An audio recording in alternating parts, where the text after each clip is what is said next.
జై శ్రీమన్నారాయణ. ధనుర్మాసంలో 14వ రోజు పాశురం తాత్పర్యము. ఏమమ్మా, నీ ఇంటి వెనక పెరటి తోటలో ఆ నడిమి బావిలో కమలాలు పూసాయి, కలువ పువ్వులు వాడిపోయాయి.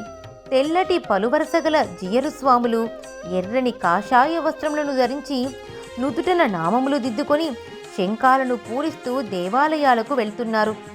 మమ్మల్ని ముందుగా ప్రొద్దున్నే లేపుతానని బీరాలు పలికి ఇప్పుడు మొద్దు నిద్రపోతున్నావా?